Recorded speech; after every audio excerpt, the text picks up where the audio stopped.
আসসালামু আলাইকুম গাইস, আপনাদের জন্য একটি মিট বক্সের রেসিপি নিয়ে আসছি।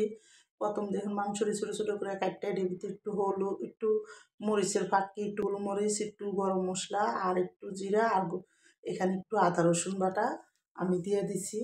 আর হলো দুই রকমের আমি দেখুন একটু ময়দাও দিয়ে দিছি। ময়দাটা দিয়ে আর একটু স্বাদ মতন লবণ দিছি। সব কিছু দিয়ে আমি কিন্তু একটু দুই রকমের সস দিছি, একটা সয়া সস আর একটা হলো মাংসর সস।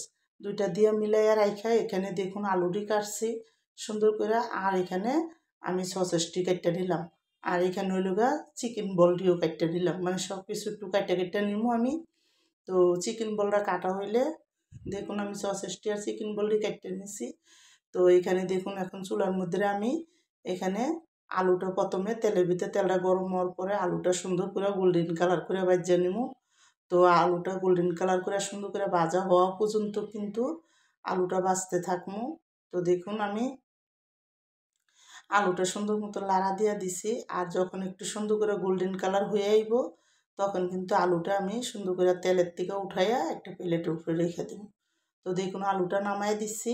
নামাইয়া আমি কিন্তু চিকেন বলটাও ভাজা নিমু। তো চিকেন বলটাও কিন্তু আমি হালকা একটু সাদা সাদা করে ভাজবো, একটু ভাজা নিলে মজা লাগবো খাইতে।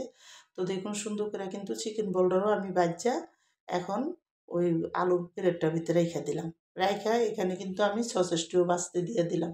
এবার সসেসটিও সুন্দর করে লাল করে ভাজা পর্যন্ত ভাজা নিমু। তো আমার এই মিট বক্সের রেসিপিটা যাদের পছন্দ তারা লাইক সাবস্ক্রাইব দিন প্লিজ। আমার ভিডিওটা আপনারা বেশি বেশি শেয়ার করে দিন আর সাবস্ক্রাইব করে দিন।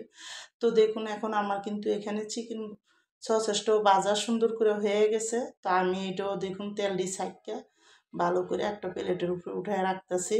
তো সব কিছু প্লেটের উপরে উঠায় আমার ভাজা হয়ে গেলে এখন আমি দেখুন যে মাংসটা মশলা মিলাই রেখে দিছিলাম ওই মাংসটাও আমি এখন এই তেলের মধ্যে সুন্দর করে একটু গোল্ডেন কালার লাল করে ভাজা নেব। তো যখন সুন্দর করে লাল লাল করে ভাজা হয়ে যাব তখন আমি চিকেন চিকেনটারও উঠাই দেব।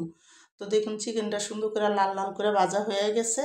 এখন এটি সব ভাজা আমার শেষ। তো একটা প্লেটের ভিতরে নিয়ে আমি দেখুন সবটি মিলাই দিছি। মিলাইয়া এখানে কিন্তু একটা দুইটা পেঁয়াজ আর কটা কাঁচামরিচ আমি কাটটা আর আমি দেখুন এই মেয়োনেজটা বানাইছি ঘরের ভিতরে। তো যদি কেউ আমার এই মেয়োনেজের রেসিপিটা দেখতে চান আমি পরে বানায় দেখাইতে পারি। তো কি আমি অন্য দেখুন ভালো মতন অল্প অল্প করে মেয়োনেজ দিয়া আমি এই ইয়াটা সুন্দর করে মিলাই দিব। আমি একটু হাত দিয়ে মিলাইতেছি যাতে ভালো করে প্রতিটা ইয়ার সাথে মিলে।